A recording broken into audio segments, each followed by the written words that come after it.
Hello students, today we are going to discuss about Huygens law of refraction.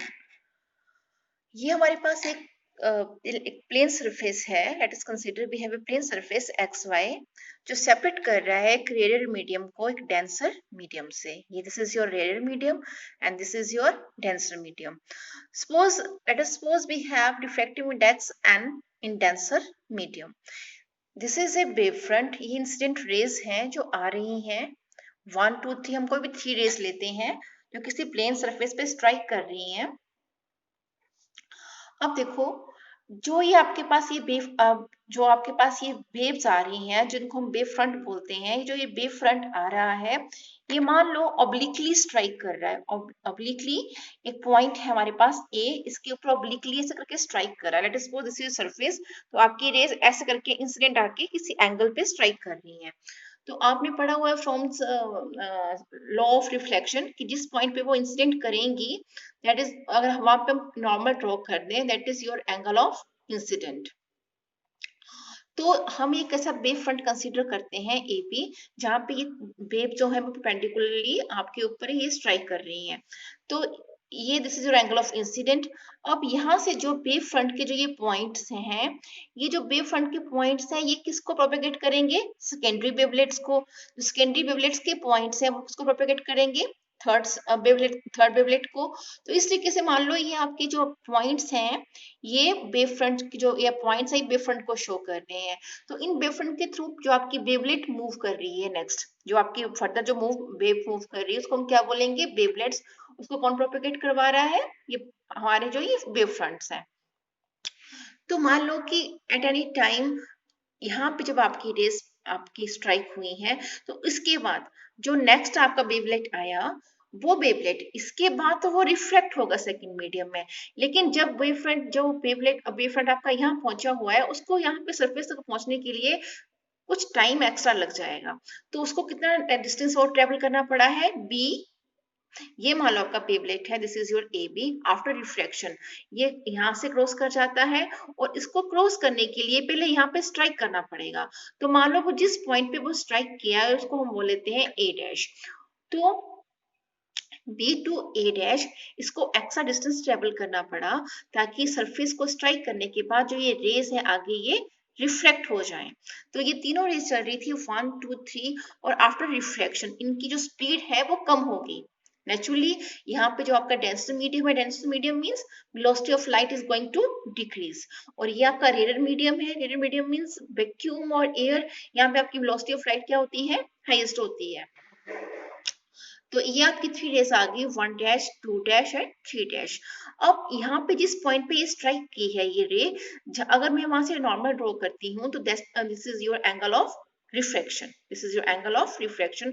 और आपने ये loss में पढ़ा हुआ है कि जिस प्लेन पे इंसिडेंट रे आपकी रिफ्रैक्टेड रे आपके उसमें स्ट्राइक करती हैं, वो सभी एक ही प्लेन में लाई करते हैं.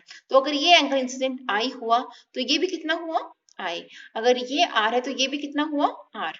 तो मीडियम 1 में हम मान लेते हैं वेलोसिटी ऑफ लाइट क्या है? c1. और मीडियम 2 में वेलोसिटी ऑफ लाइट क्या है? c2.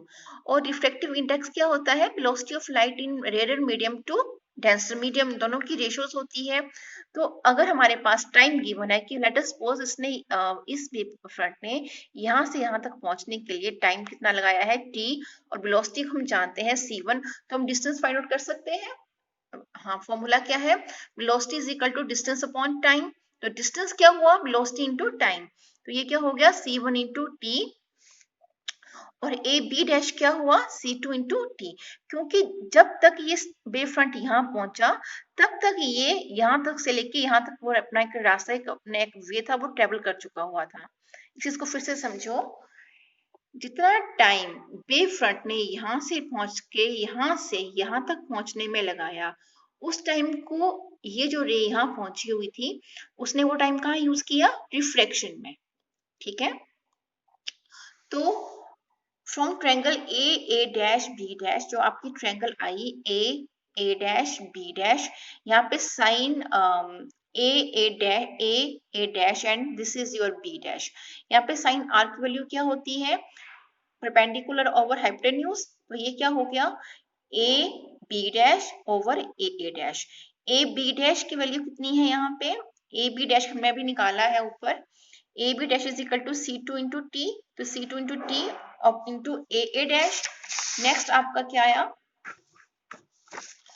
This is your triangle A dash B. अब आप यहाँ से देखिए ए डैश बी आपको ये नजर आ रहा है, ए डैश बी, यहाँ पे साइन आई क्या आ जाएगा, this is perpendicular over hypotenuse, तो this is your B A dash upon A dash and this is equal to C one T into A dash.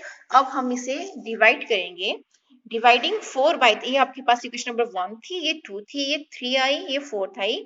अगर हम 4 को 3 से डिवाइड करते हैं तो हमारे पास क्या आंसर आता है, sine I upon sine are is equal to, हमने दोनों की वैल्यूज को यहाँ पे पुट अप कर दिया, और सिंपल सा मैथ आप जानते हो कि ये आपका मेन डिवाइडर है, तो ये इसकी पूरी जो नीचे की टर्म है ये आपकी इनवर्स हो जाएगी, ये क्या जाएगा C1 over C2, this is your sine i over sine r. और इसको हम C1 अपॉन C2 को हम निकाल चुके हुए हैं, this is your equation, this is refractive index of first medium with respect to second medium. तो ये आ गया आपके पास sine I upon sine are is equal to N, and this is equal to refractive index of second medium with respect to first medium, and this is your Snell's law of refraction। तो हमने Huygens का principal लेके हमने क्या prove कर दिया, this is your Snell's law of refraction. Students, मैंने कल आपको एक वीडियो भेजा था लेकिन मुझे कोई उसके व्यूज नहीं आए कि आपको कुछ समझ आया या नहीं आया, आपको वीडियो कैसा लगा। तो प्लीज अगर आपको कुछ प्रॉब्लम आती है तो आप पक्का डिस्कस करो और इसको रिवाइज करो, और ये काफी इंपॉर्टेंट क्वेश्चंस है जो आपको मैं दे रही हूँ, इसको मैं व्हाट्सएप भी कर दूंगी और आपको हर बुक में अवेलेबल भी हो जाएंगे, और आपके पास स्कूल की ऐप में भी ये नोट्स हैं। Okay, see you.